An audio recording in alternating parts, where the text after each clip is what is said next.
सास भी कभी बहू थी, गृहलक्ष्मी की कहानी। हाँ, विवाह के पिछले सीजन में मैं सास बन गई हूँ। वैसे देखने में तो अपने 24 वर्षीय पुत्र की बड़ी बहन ही लगती हूँ, पर हाँ, मेरे पद अवश्य बढ़ गए हैं।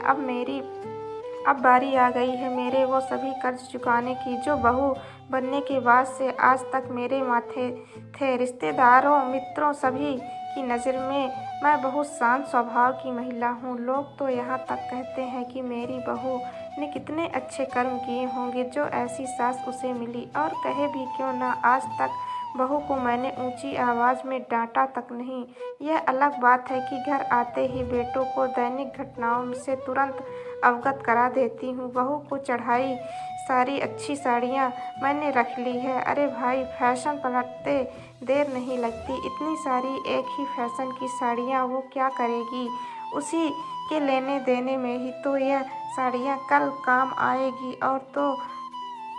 और उसके गहने, हमारा चढ़ाया हीरे का सेट सब मेरे पास ही है। आजकल चोर उचक्के का कोई अता पता नहीं, इसलिए अपने लाकर में उसके सारे भारी गहने मैंने रख छोड़े हैं। हाँ, कभी कभी उन्हें मैं पहन लेती हूँ। अब भाई, पता भी तो रहना चाहिए कि कहीं कुछ गायब तो नहीं हो गया। घर में मित्रों रिश्तेदारों के आते ही बहू को रोज काम करती है, वो भी मैं उसे करने नहीं देती हूँ। अब देखिए, बेटी बहू सभी एक समान है। हाँ, यह अलग बात है कि बहू को कुछ बनाना नहीं आता या खराब बनाया होता है तो मैं उसे चुपचाप अपने संबंधियों को चखा देती हूँ। खामख्वाह बहू के प्रति उनकी एक्सपेक्टेशन बढ़ने से क्या फ़ायदा? बहू या तो मायके कम ही जाती है, पर उसके पीछे से उसका कमरा, उसकी अलमारी सब मैं साफ करती रहती हूँ, जमाती रहती हूँ। आखिर मेरा भी तो कुछ फर्ज बनता है बहू के प्रति। यह बात अलग है कि उस दौरान मुझे बहू के पास और क्या क्या है पता चल जाता है। एक तरह से अच्छाई है। आकस्मिक पार्टियों में भेज देने को ऐसे ही गिफ्ट तो काम आते हैं। सुबह सवेरे सत्संग जाए बगैर मुझे चैन नहीं मिलता। आज ही सत्संग के अनेक फायदे हैं। एक तो भगवान का ध्यान 1-2 घंटे का हो जाता है। दूसरा, सभी सहेलियों से उनकी बहुओं की ताज़ा तरीन खबरें, नुस्खे मिल जाते हैं। और तीसरा, घर आते ही गर्म गर्म खाना टेबल पर तैयार मिलता है। बहू को फैशनेबल कपड़े मैंने कभी पहनने नहीं दिए। आजी, हमारी भी तो कोई संस्कृति है। यह सलवार सूट जीन्स वगैरह तो अपनी परंपरा नहीं है। साड़ी ही हमारा भारतीय परिधान है। फिर भी भले ही उसमें भाग दौड़ करते वक्त पैर फिसल गए और कोई गिर क्यों न पड़े, सिर ढकना तो हमारी सभ्यता की निशानी है। अब बहू भले ही विजाती हो, बेटे की पसंद और लव मैरिज से आई हो, पर रह तो हमारे ही घर में रही है ना। सास बनके मैं बेहद प्रसन्न हूँ। सारे पड़ोसी मेरा लोहा मानते हैं। बहू भी मेरी सारी बातें मानती है, जो कभी नहीं भी मानती है। मेरी तबीयत ही खराब हो जाती है, फिर ईसीजी के बिल और डॉक्टर के दवाइयों का बिल देखकर वह अपने आप मान जाती है।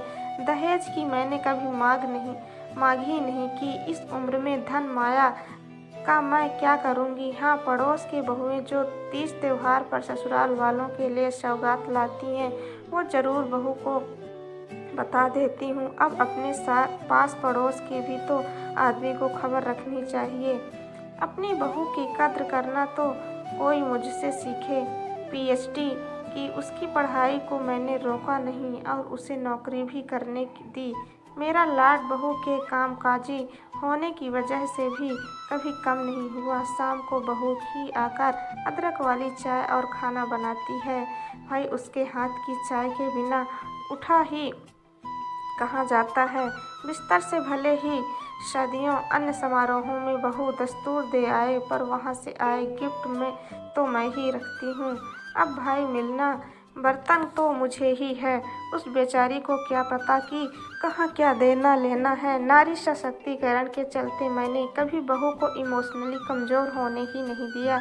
जब भी वो रोती है तो मैं उसके आंसुओं को मगरमच्छ के आंसू करार दे देती हूँ। बस बहू का रोना बंद हो जाता है। आखिर उसे स्ट्रांग बनाना भी तो मेरा ही काम है। घर, ऑफिस, बच्चों से बहू जब भी थोड़ी फ्री होती है, मैं अपने ब्लाउज, साड़ी फाल उसे थमा देती हूँ। आखिर सिलाई कढ़ाई के हुनर को जीवित रखना भी तो बेहद ज़रूरी है।